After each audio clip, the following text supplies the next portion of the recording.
ప్రజా టీవీకు స్వాగతం.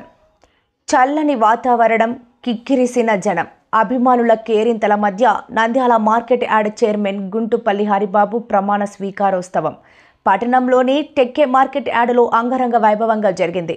ఈ కార్యక్రమానికి న్యాయశాఖ మంత్రి ఎన్ఎండి ఫారూక్తో పాటుగా టీడీపీ నేతలు, అభిమానులు భారీ ఎత్తున తరలివచ్చారు. నంద్యాల మార్కెట్ యార్డ్ చైర్మన్గా గుంటుపల్లి హరిబాబు ప్రమాణ స్వీకార మహోత్సవం పట్టణంలోని టెక్కే మార్కెట్ యార్డులో అంగరంగ వైభవంగా జరిగింది. ఈ కార్యక్రమానికి మంత్రి ఎన్ఎండి ఫరూక్తో పాటుగా మాజీ ఎమ్మెల్యే భూమా బ్రహ్మానందరెడ్డి, మాజీ విత్తనాభివృద్ధి సంస్థ చైర్మన్ ఏవి సుబ్బారెడ్డి, తెలుగుదేశం పార్టీ జిల్లా ప్రధాన కార్యదర్శి NMD Firoz, DCMS chairman Nageswara Yadav, రాష్ట్ర మార్కెఫెడ్ డైరెక్టర్ తాతిరెడ్డి తులసిరెడ్డితో పాటుగా పలువురు టీడీపీ నేతలు హాజరయ్యారు. నంద్యాల మండలం, గోస్పాడు మండలం రైతులు 3,000కు పైగా ఈ కార్యక్రమానికి హాజరయ్యారు. ఈ సందర్భంగా ఏర్పాటు చేసిన బహిరంగ సభలో తొలుత మార్కెట్ యార్డు చైర్మన్ మరియు డైరెక్టర్లతో డిప్యూటీ డైరెక్టర్ కల్పన పదవి ప్రమాణ స్వీకారం చేయించారు. అనంతరం మాజీ విత్తనాభివృద్ధి సంస్థ చైర్మన్ ఏవి సుబ్బారెడ్డి మాట్లాడుతూ గుంటుపల్లి కుటుంబం టీడీపీకి విధేయతగా ఉండడంతో పార్టీ అధిష్టానం మంత్రి ఫరూక్ గుర్తించి ఎంపిక చేశారన్నారు. మార్కెట్ యార్డు అభివృద్ధికి గుంటుపల్లి కృషి చేయాలన్నారు. మాజీ ఎమ్మెల్యే భూమా బ్రహ్మానందరెడ్డి మాట్లాడుతూ పార్టీని నమ్ముకున్న ప్రతి ఒక్కరికి పదవులు అందుతాయని, గత 5 ఏళ్లలో కార్యకర్తలు పడ్డ బాధలు వర్ణనాతీతమన్నారు. కూటమి ప్రభుత్వం అధికారంలోకి వచ్చాక అభివృద్ధి తిరిగి పరుగులు పెడుతుందన్నారు. ఎన్ఎండి ఫిరోజ్ మాట్లాడుతూ మార్కెట్ యార్డ్ అభివృద్ధికి మంత్రితో పాటుగా గుంటుపల్లి కృషి చేయాలన్నారు. మార్కెట్ డైరెక్టర్ తాతిరెడ్డి తులసిరెడ్డి మాట్లాడుతూ మార్కెట్ యార్డులో గత ఎమ్మెల్యే శిల్ప ఏర్పాటు చేసిన సహకారం తొలగించి రైతులకు ఇవ్వాలన్నారు. మంత్రి ఫరూక్ మాట్లాడుతూ మార్కెట్ యార్డు అభివృద్ధికి తన వంతు కృషి చేస్తానని, గుంటుపల్లి కుటుంబం తెలుగుదేశం పార్టీకి చేసిన సేవలను గుర్తించి అధిష్టానం ఆయనకు పదవి కట్టబెట్టిందన్నారు. శిల్పా సహకార్కి ఏర్పాటు చేసిన రూమ్లను ఖాళీ చేయిస్తామన్నారు. అనంతరం కూటమి ప్రభుత్వం ఏర్పాటు చేసిన సందర్భంగా కేక్ కట్ చేసి నేతలు సంబరాలు చేశారు. అనంతరం మార్కెట్ యార్డులో చాంబర్లో డీడీ సమక్షంలో చైర్మన్ హరిబాబు బాధ్యతలు తీసుకున్నారు. ఈ సందర్భంగా మార్కెట్ యార్డు సిబ్బంది ఆయన శాలువలతో ఘనంగా సన్మానించారు. ప్రభుత్వ ఉత్తర్వులు నెంబర్ 384 తేదీ 2/6/25 అనుసరించి ఈ దినం అనగా 12/6/25న నంద్యాల వ్యవసాయ మార్కెట్ కమిటీ అధ్యక్షులుగా ప్రమాణ స్వీకారం చేస్తున్నాను. నేను ఆంధ్రప్రదేశ్ వ్యవసాయ ఉత్పత్తులు మరియు పశుగణముల మార్కెట్ల చట్టం ప్రకారం 1966లోని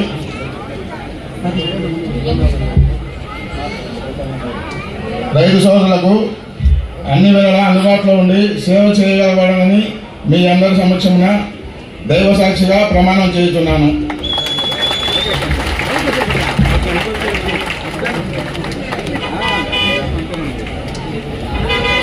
చైర్మన్ గా ఎన్నికైన మన హరియన్నకి, అట్లానే మన వైస్ చైర్మన్ మన పాత తెలుగుదేశం, మళ్ళీ మన ఆల్ మార్కెట్ యార్డ్ డైరెక్టర్స్ కి అందరికి కంగ్రాచులేషన్స్ అండి. మనమంతా ఎందుకంటే మీరంతా పార్టీకి చాలా కష్టపడ్డారు. లాస్ట్ టైం ఈ రోజే నాన్నగారు కూడా మంత్రిగా ఎలక్ట్ అయినారు. దానికోసం ఈ ప్రోగ్రామ్ అయిన తర్వాత ఒక కేక్ కటింగ్ కూడా ఉందండి. దానికోసం మీరందరూ ఈ ప్రోగ్రామ్ అయిన తర్వాత కేక్ కటింగ్ కూడా చేయాలి మనమంతా. ఇంకొకటి అన్న, మనం మాట ఇచ్చినందుకు లాస్ట్ టైం ఎలక్షన్ లో కూడా చెప్పినాం, ఇది మన శిల్పా సేవా సమితిది, దాని మీద ఖచ్చితంగా మీరు దృష్టి పెట్టాలా. ఎందుకంటే మా ఎలక్షన్ లో ఎజెండా అనేది ఉంటే కంపల్సరీ మీరు దీని మీద దృష్టి పెట్టి మనకు ఇక్కడ న్యాయం చేయాలని కోరుకుంటూ మళ్ళీ ఎందుకంటే టైం కూడా లేదు, మళ్ళీ నాన్నగారు క్యాబినెట్ మీటింగ్ లో వెళ్ళాలి. దానికోసం అందరికి మరొకసారి అందరికి కంగ్రాచులేషన్స్ అండి. Thank you. జై హింద్, జై తెలుగుదేశం. అందరికీ నమస్కారం. పెద్దలు, గౌరవనీయులు మంత్రివర్యులు ఎన్ఎండి ఫరూక్ గారికి, అలాగే వేదికపై ఉన్న అందరి పెద్దలకి, ఇక్కడికి విచ్చేసిన తెలుగుదేశం పార్టీ కుటుంబ సభ్యులందరికీ కూడా నా హృదయపూర్వక నమస్కారం తెలియజేసుకుంటున్నాను. ముందుగా ఈరోజు ప్రమాణ స్వీకారం చేస్తున్న హరిబాబన్నకి, అలాగే రంగప్రసాద్ అన్న వైస్ చైర్మన్ గా, ఇంకా మిగతా డైరెక్టర్ అందరికీ కూడా కంగ్రాచులేషన్స్ తెలియజేస్తున్నాను. తెలుగుదేశం పార్టీ కోసం కష్టపడి పనిచేసిన ప్రతి ఒక్కరికి కూడా గుర్తింపు ఉంటుంది అనేది ఈరోజు ఒక ఉదాహరణగా కూడా అందరూ కూడా తీసుకోవచ్చు. గత 5 సంవత్సరాల్లో అందరూ కూడా పార్టీ కోసం ఎంత కష్టపడ్డారనేది ఇప్పుడు లోకల్ బాడీ ఎలక్షన్ జరిగినా, మున్సిపల్ ఎలక్షన్ జరిగినా, సర్పంచ్ ఎలక్షన్, ఎంపీటీసీ ఎలక్షన్ జరిగినప్పుడు కూడా అధికారులను ముందు పెట్టుకొని వైఎస్ఆర్సీపీ పార్టీ నాయకులు మిమ్మల్ని ఎంత ఇబ్బంది పెట్టినా కూడా అందరూ కూడా ఎవరు భయపడకుండా ఆ రోజు కష్టపడి పార్టీ కోసం పనిచేసి ఈ రోజు పార్టీని ఈ స్థానంలో నిలబెట్టినందుకు మరోసారి అందరికీ కూడా ధన్యవాదాలు తెలియజేసుకుంటున్నాను.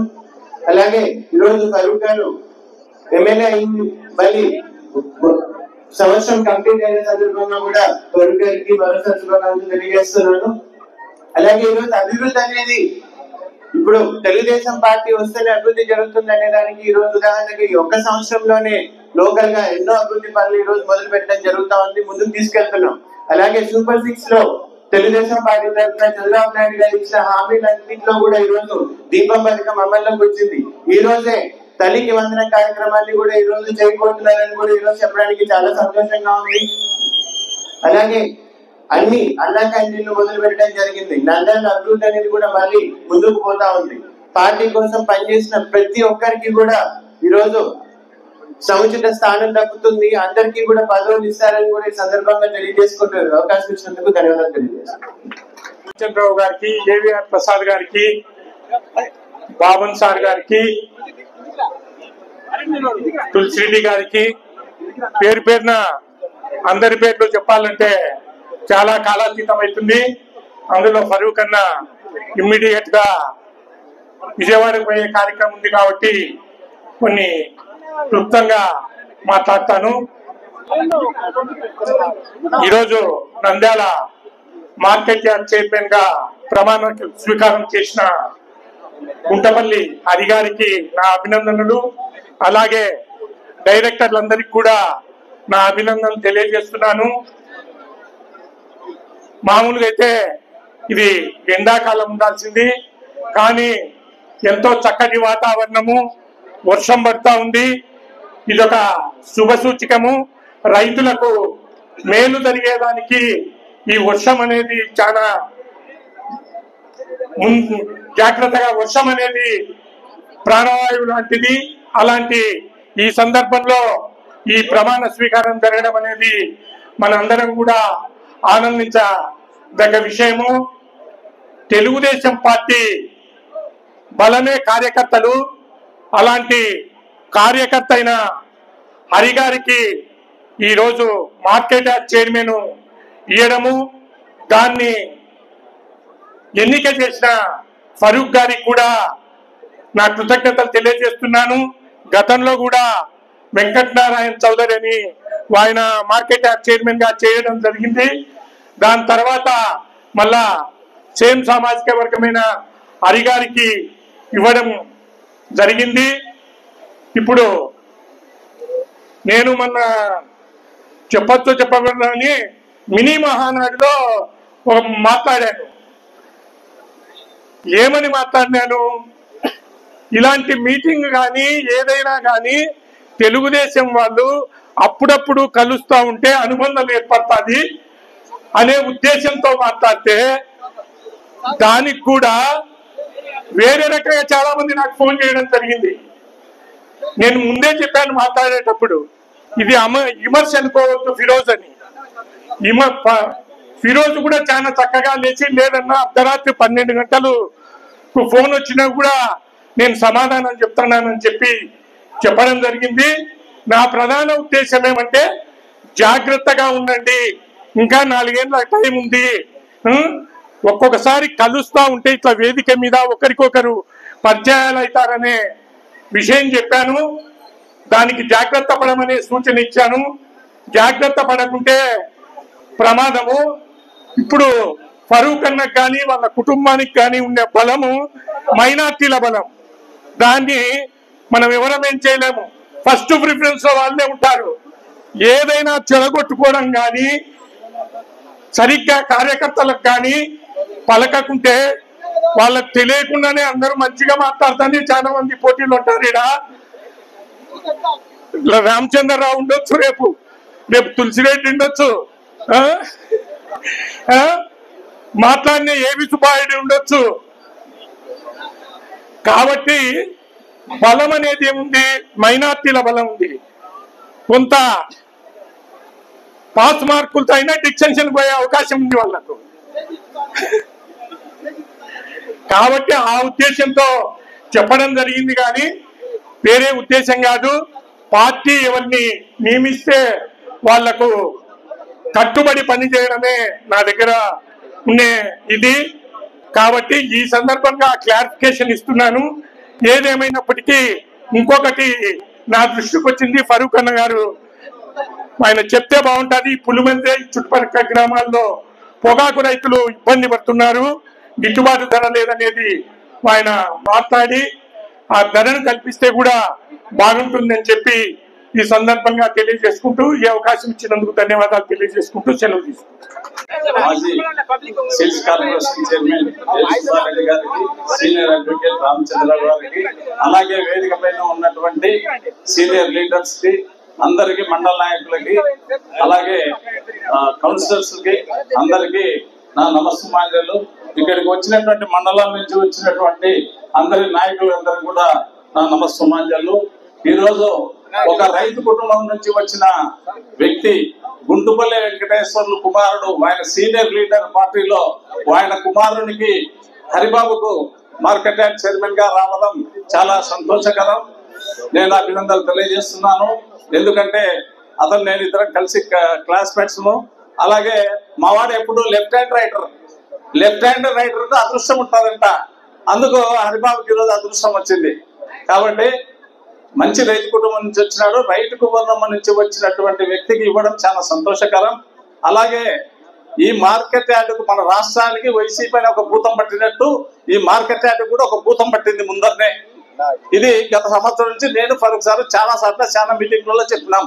2700 రూపాయలకు ఒక్కొక్క రూమ్ అద్దెకి తీసుకొని 24 రూములను శిల్పా సహకార్ పేరుతో, శిల్పా బ్యాంక్ పేరుతో, మహిళా బ్యాంక్ పేరుతో, సమాఖ్య పేరుతో నడుపుతున్నారు. 2500 రూపాయలు, 750 రూపాయలు. నేను మార్కెట్ కార్యదర్శి గారిని కలిసి ఒకసారి నేను రిప్రజెంటేషన్ ఇచ్చాను. దీనిపైన చర్యలు తీసుకోమని చెప్పాను. ఈ ఫోర్జరీ సంతకాలు చేసి కృష్ణారెడ్డి అనే వ్యక్తి పేరుతో ఒక స్టాంపులు తీసుకొని ఫోర్జరీ చేసి దీనిలను కబ్జా కింద పెట్టుకొని సంవత్సరాల కొద్దీ వాడుకుంటూ తక్కువ రేటుకు అమ్మవిస్తూ ఉన్నారు. వీటిని తక్షణమే హరిబాబు గారికి తెలియజేయడంటే నువ్వు ఛార్జీ తీసుకునే వెంటనే ఒక 15-20 రోజుల వెంటనే దీన్ని తొలగించాలని చెప్పి కోరుకుంటున్నాను. ఎందుకంటే ఇది రైతులకు సంబంధించినది. రైతులకు ఇవ్వండి, లేకుంటే ఫ్రూట్స్ అమ్ముకునేటువంటి మైనార్టీ సోదరులకు ఇవ్వండి. రూములు కాబడితే బాగుంటుంది. ఒక వ్యాపారస్తులకు వాళ్ళకి ఇస్తే ఇది మంచిదే పద్ధతి. ఒక టీ అమ్ముకునే వాళ్ళకి 25,000, ఒక మంచి పెద్ద పారిశ్రామికవేత్త, పెద్ద రియల్ ఎస్టేట్ బిజినెస్ కు, పెద్ద సహకారుకు 2500. ఎక్కడి న్యాయం ఇది? ఇదన్నీ ఆలోచించండి. తప్పుడు సంకేతాలు వెళ్తాయి ప్రజలలోకి. కాబట్టి హరిబాబు నీకు ఖచ్చితంగా నేను తెలియజేస్తాను, ఖచ్చితంగా దీని మీద చర్య తీసుకోవాలా 1 month లోపల. ఎందుకంటే ఇది చాలా రోజుల నుంచి ఫరూక్ సార్ ప్రపోజ్ చేస్తూనే ఉన్నాడు. ఎందుకంటే కొన్ని గైడ్ లైన్స్ రావాలా, కొద్ది ఆగుదామని చెప్తూ వచ్చినాను. నాకు దీనిపైన చాలా తతంగం జరిగింది. టెక్క మార్కెట్ యార్డును కూడా కాపాడుకోవాల్సిన బాధ్యత హరిబాబు పైన ఉంది. ఎందుకంటే దాన్ని కూడా కొన్ని కబ్జాదారులు చాలా మంది ప్లాన్ చేసి రికార్డులను క్రియేట్ చేసి హైకోర్టుకు వెళ్ళడం జరిగింది. దాని చరిత్ర చెప్పాలంటే చాలా ఉంది. కోట్ల రూపాయలు విలువ చేసే టెక్క మార్కెట్ యార్డును కూడా కొట్టేయాలనే ప్రయత్నాలు జరుగుతున్నాయి. కాబట్టి ఇటువంటి వాళ్ళని ఎవరిని కూడా వదిలిపెట్టకూడదు. ఖచ్చితంగా వాళ్ళపైన చట్టపరమైన చర్యలు తీసుకోవాలి అని తెలియజేస్తున్నాను. అలాగే మార్కెట్ యార్డు తరఫున ఏవైనా కూడా ఆయకట్టు రోడ్లు వస్తే ఆ గ్రామాలకు సంబంధించిన రైతులకు ఇచ్చి ఆయకట్టు రోడ్లను డెవలప్ చేయండి. ఎవరికో కార్పొరేట్ సంస్థలకు వాళ్ళకి వీళ్ళకి ఇవ్వద్దండి అని చెప్తున్నా. ఎవరు వస్తారు హైదరాబాద్ నుంచి, అక్కడెక్కడ మేము చేస్తాము, మాకు ఇవ్వండి అని విజయవాడ నుంచి అటువంటికి ఇవ్వండి. ఏ గ్రామంలో రైతులు ఉంటే ఆ గ్రామ రైతు ఆయకట్టు రైతులకే ఇవ్వండి. డెవలప్ చేసుకుంటారు. వాళ్ళకు సాధక బాధలు తెలుసు, ఎక్కడ కాలం ఉంది, ఎక్కడ మోరీలు ఉన్నాయని చెప్పి తెలుస్తాయి. కాబట్టి అటువంటి వాళ్ళకే ఇవ్వండి. ఎందుకంటే గత 25 సంవత్సరాల నుంచి మార్కెట్ యార్డు నుంచి ఆయకట్టు రోడ్లు రావడమే లేదు. కాబట్టి దీన్ని కృషి చేసి మన మంత్రివర్యులతో సహకారంతో తప్పకుండా అచ్చెన్నాయుడు గారితో మాట్లాడి తీసుకురావాల్సి డెవలప్ చేయాలని చెప్పేసి నేను హరిబాబుని కోరుతున్నా. అలాగే మార్కెట్ యార్డ్ కమిటీ డైరెక్టర్లుగా ఎన్నికైనటువంటి అందరికి కూడా నేను ధన్యవాదాలు తెలియజేస్తున్నాను, అభినందనలు తెలియజేస్తున్నారు.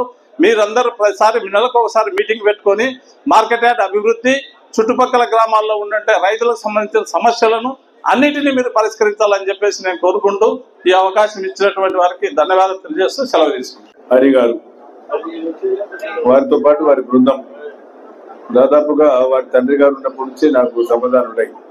వారి తండ్రి గారు కూడా మొదటి నుంచి కూడా తెలుగుదేశం పార్టీలో మాతో పాటు పనిచేసి ఆ రోజు కూడా బాగా సహకారం చేసి మరి వారి తండ్రి గారితో కాలం అయిపోయినారు. మరి వారు కూడా వారి తండ్రి బాటలు నడుస్తూ ఒక రైతు బాంధవుడుగా ఈరోజు ఈ మార్కెట్ యార్డుకు అధ్యక్షుడుగా ఆయన ఎన్నుకోవడం జరిగింది. తెలుగుదేశం పార్టీ తరఫున వారికి పేరు ప్రపోజ్ చేసినప్పుడు ముఖ్యమంత్రి గారు లోకేష్ బాబు గారు వారి పేరును అభ్యర్థించి వారితో పాటు ఎవరైతే డైరెక్టర్లు ఉన్నారో వారందరికీ కూడా నేను ధన్యవాదాలు కృతజ్ఞతలు తెలియజేసుకుంటున్నాను. చాలా విషయాలు ఉన్నాయి, ఎందుకంటే చాలా కాలం క్రితం అయిపోయింది. ఈరోజు సాయంత్రం మన ముఖ్యమంత్రి గారితో సమావేశ కార్యక్రమాలు ఉన్నాయి కాబట్టి ముందుగా చాలా మందికి మాట్లాడే అవకాశం దక్కలేదు కాబట్టి మార్కెట్ యార్డ్ గురించి కొన్ని 2 విషయాలు చెప్పాల్సిన అవసరం ఉంది. మరి ఏవి సుబ్బారెడ్డి గారు కూడా కొన్ని సూచనలు చెప్పారు. సూచన ఎప్పటికన్నా రిసీవ్ చేసుకోవాలా, దాన్ని ఎప్పుడు కూడా ఖండించకూడదు. వారు చెప్పింది ఒక ఆలోచన చేయాలా. ఆయన ఎందుకు అఫ్కోర్స్ జిల్లా కార్యక్రమాలు కానీ మన కార్యక్రమాలు కానీ కొంతవరకు ఉన్నాయి, పార్టీ కార్యక్రమాలు ఎక్కువగా ఉన్నాయి. పార్టీ కార్యక్రమం నిత్యం జరుగుతూనే ఉంది. సైకిలింగ్ మీరు చూస్తూ ఉన్నారు ప్రతిరోజు. కాబట్టి ఏదన్నా ఒకరు అడ్వైజ్ చేసినప్పుడు దాన్ని సౌహృదయంతో మనం స్వీకరించాల్సిన అవసరం ఉంది. నాకు ఎందుకు చెప్పినవాడు మనవాడు, అవతలవాడు చెప్తే మనం ఎందుకు పాస్ అవుతాం. అదేవిధంగా ఆయన ఇంకోటి పొగాకు రైతుల గురించి చెప్పారు. గతంలో కూడా జొన్న రైతుల గురించి వచ్చినప్పుడు కూడా సమస్యను నా దగ్గర తీసుకొస్తే ముఖ్యమంత్రి మీరు మాట్లాడతారు కాబట్టి ముఖ్యమంత్రి దగ్గరికి మీరు రావాలని చెప్పినప్పుడు నేను ముఖ్యమంత్రి సెక్రటరియట్ నుంచి బయటకు పోతాను. ముఖ్యమంత్రి గారితో సార్ సమస్య మీతో మాట్లాడాలంటే ముఖ్యమంత్రి గారిని బట్టి ఏం సమస్య పడుకుంటే సార్ అందరం వచ్చాము, ఇక్కడ ఎమ్మెల్యే శాసనసభ్యులు అందరం వచ్చాం కాబట్టి మీరు మాకు రైతు సమస్య ఉంది, రైతుల్లో దాదాపుగా మనకు జొన్నలు తీసుకోవాల్సిన అవసరం ఉంది, కొన్ని 100,000 టన్నులు నిండింది, రైతులు చాలా నిరుత్సాహం ఉన్నప్పుడు ముఖ్యమంత్రి గారు మాట్లాడి ఆదేశాలు ఇవ్వడం జరిగింది. ఆ ఆదేశాల ప్రకారమే మీకు ఈరోజు జొన్నలు కొన్నాం. జొన్నలు రేటు కూడా 3,370 రూపాయలు ఇచ్చాం. ఎప్పుడు కూడా జొన్నలకు గిట్టుబాటు ధర రాలేదు. అదేవిధంగా అది ఎవరు తప్పటి అసలు బంద్ చేయమమ్మా. తర్వాత పొగాకు రైతుల గురించి ఈ పోయిన క్యాబినెట్ కాకుండా ముందు క్యాబినెట్లోనే నా దగ్గర రైతులు ఇచ్చినప్పుడు ముఖ్యమంత్రి మాట్లాడారు. సార్ పొగాకు రైతుల గురించి కూడా తమరు ఆలోచించుకోవాల్సిన అవసరం ఉంది, చాలా గొడవలు ఉన్నాయి. పొగాకు మామిడి ఎందుకంటే మనకు మార్చి చివరి వారం నుంచే మనకు వడగాలు వచ్చి ఎక్కువ వర్షాలు వచ్చి గాలులు వచ్చి మామిడి తోటలు మామిడి అన్ని రాలిపోయి పూటతో సహా రాలిపోయింది. వాళ్ళను కూడా ఆదుకోవాలని చెప్పినప్పుడు తప్పకుండా మనం ఆదుకుంటామని చెప్పడం జరిగింది. మళ్ళీ కూడా నేను ఇవాళ స్టార్ట్ చేయమని అది ఆయన ఎవరో పోలీసులు పంపించాయి. ఆ రకంగా వాళ్ళను కూడా ఆదుకోవాల్సిన అవసరం ఉంది. ఎందుకంటే మామిడి రైతులు చూస్తూ ఉన్నారు మీరు చెప్పినట్టుగా. మనం తర్వాత మార్కెట్ యార్డు తులసిరెడ్డి గారు చెప్పడం జరిగింది. మార్కెట్ యార్డు ఇక్కడ ఏర్పాటు చేసినప్పుడు అప్పుడు ఉండేవారు రంగప్రసాద్ భవిష్యత్తు ఉంటారు, బిజెపి సేని ఉన్నాడు, ఆ రోజుల్లో రామచంద్రరావు గారు ఉండొచ్చు, వేవ్స్ పార్టీ కూడా ఉన్నాడు, కుమారారెడ్డి గారు ఉన్నారు. మార్కెట్ యార్డు నంద్యాలలో 92లో గొడవ జరిగినప్పుడు మార్కెట్ యార్డ్ నుంచి ఇక్కడ షిఫ్ట్ చేద్దామని ఇక్కడంతా ఎందుకు సేకరణ చేశామంటే ఆడ పాత మార్కెట్ యార్డ్ ఫ్లైఓవర్ వచ్చేసింది, లారీలు పోవడానికి ఇబ్బందికరంగా ఉంది, బండ్లు పోవని చెప్పి ఆలోచన చేసినప్పుడు ఇక్కడ ఈ స్థలాలన్నీ రైతులంతా కూర్చోబెట్టుకుని రైతులతో మాట్లాడి ముందుగా ఈ మూల ఇదే బహుశా ఇక్కడ నేనే మొదటగా వచ్చి మొత్తం రైతులతో అంతా కూర్చోబెట్టి టక్కే సంబంధించిన అంత పాపం పురోలు ఎక్కువ ఉన్నాయి, చిన్నకారు రైతులు సన్నగా అందరినీ కూర్చోబెట్టి ఆ రోజు మాట్లాడి ఇది మార్కెట్ యార్డ్ కోసం స్థలం సేకరణ చేయడం జరిగింది. ఈ స్థలం సేకరణ చేసిన తర్వాత ఏం చేద్దామంటే అక్కడ కూరగాయల మార్కెట్ వాళ్ళు ఇక్కడ పెట్టుకోండి మీరు బాగుంటుంది అని చెప్తే వాళ్ళ కూరగాయల మార్కెట్ వాళ్ళు ఎవరు ససేవరా ఒప్పుకోలే, మేము మార్కెట్ యార్డ్ అక్కడ తప్ప నుంచి ఇక్కడికి రాము అని చెప్పేసి సరే కాలయాపన జరిగిపోయింది. తర్వాత మార్కెట్ యార్డ్ మనం శంకుస్థాపన చేశాం. నేను రెడ్డి గారు వచ్చారు బహుశా అనుకుంటే ఆ రోజుల్లో ఎవరు పెద్ద మనుషులు చేశాం. రైతుల కోసం అని చెప్పి ఇక్కడ షాపింగ్ కాంప్లెక్స్ కట్టించాం. రైతులైతే ఎవరైతే పంట పండించుకున్నారో వాళ్ళు పంట పండించుకోవడానికి రైతులు మాట్లాడుకోవడానికి ఉండడానికి టాయిలెట్ మంచి చేయడానికి ఇక్కడ ఏర్పాటు చేశాం. ఏర్పాటు చేసిన తర్వాత పొట్టాల శివనారెడ్డి గారు ఉన్నారు, ఇక్కడ వచ్చినాడో శివుడు నాకైతే కానీ మొట్టమొదటిసారిగా ఆయన చైర్మన్ చేశాం. ఆయన ఫర్టిలైజర్స్ పెస్టిసైడ్స్ రైతులు అన్ని ఇల్లే ఏర్పాటు చేశారు. రైతులు కూర్చోడానికి మాట్లాడుకోవడానికి ఉండడానికి చేయడానికి అంటే ఇల్లే చేశారు. మళ్ళా కార్యక్రమం మన రాజకీయాలు మారిపోయిన తర్వాత మళ్ళా కాంగ్రెస్ ప్రభుత్వం వచ్చిన తర్వాత దాన్ని ఏం చేశారో నేను చెప్పాల్సిన అవసరం లేదు. తులసిరెడ్డి గారు చెప్పారు. ఇక సైతాన్లు దాన్ని ఆక్రమణ చేసుకున్నారు. ఈ సైతాన్ని ఏ రకంగా తగ్గిస్తారు అని చెప్పి ఎందుకంటే టైం అయిపోయిన తర్వాత కూడా ఇంకా కంటిన్యూ అవుతా ఉన్నారు. మీరు ప్రతిజ్ఞాపూర్వకంగా టీవీ బుక్గా అన్ని అందరూ చెప్పాము, అది ఖాళీ చేసేయండి, రైతులకు సంబంధించి రైతుల కోసం పెట్టామని చెప్పి. లేకుంటే ఆయన చెప్పిన డేస్ కూడా పాపం అంతా మామిడి మార్కెట్ అయిపోయింది. ఇది కూడా ఒక సెంటర్ అయిపోయింది, కూరగాయల మార్కెట్ లెక్క ఇది కూడా సెంటర్ అయింది. కాబట్టి బీదులకు ఇద్దాము. మీరేంటి ఎంత రేట్ ఇస్తున్నారు? 2,400 2,500 రూపాయలు ఒక షాప్ ఎంత పోతుంది నేను చెప్పాల్సిన అవసరం. ప్రత్యేకంగా మీకు అందరికీ నిజాలు వస్తారు కాబట్టి మీకు అందరికీ బాగా తెలుసు. ఒక షాప్ 50 నుంచి దాదాపు 15,000 రూపాయలు పర్ టైంకే పోతుంది. అటువంటి షాపులు మరి మీరు షాపులు 2 గోడౌన్లు మళ్ళీ ఏ రేట్ ఇస్తున్నారు? మళ్ళీ ఇక్కడే అధికారులు ఉన్నారు, దాన్ని వెతికి తీసి మరి దీన్ని ఏ రకంగా చేయాలా, రైతులకు సంబంధించిన వాళ్ళు, రైతులకు సంబంధించిన రైతులు, అదేవిధంగా రైతుల కోసం మాట్లాడుకోవడానికి మీరు ఏర్పాటు చేస్తున్నారా? అవన్నీ రైతులు కావాలా? నంది సభకి అని చెప్పి ఏం చేశారు? ఎవరున్నారా? ఎవరు రైతులు ఉన్నారా? ఎవరైనా కూర్చున్నారా? ఇప్పుడు డిస్కస్ మాట్లాడారా? ఈ సంవత్సరంలో ఏ విషయాలు జరగలేదు. కాబట్టి దాన్ని స్వాధీనం చేసుకొని మన రైతులకు మనం అందజేస్తాం. రైతులు ఇక్కడ కూర్చున్న వాళ్ళగా రైతులు ఉన్నారు, ఇక్కడ వారికి ఏర్పాటు చేయండి. మీరు ఏం బాడీ కూడా రావడం లేదు, ఇవ్వడం లేదు. కాబట్టి ఇవన్నీ సమస్యలు ఉన్నాయి. దీన్ని తీసుకొచ్చి ఎందుకు పెట్టాము ఇక్కడ మనం ఊరు మధ్యలో ఉండాలని? దానికోసం ఇట్లా కాకపోతే నేను కలెక్టర్ ఆఫీస్ ప్రపోజ్ చేస్తానని చెప్పిన. మీరు దీన్ని సపరేట్ లేకపోతే మీకు చెప్పే కలెక్టర్ ఆఫీస్ కూడా సెంట్రల్ ఉంటుంది, మార్కెట్ పెడదామని ఆలోచన చేసి. ఎందుకంటే రైతులతో RSR అది ఏదో ఉంది మంది, ఆ రైతుల మధ్యలోకి రావబండి అంటున్నారు.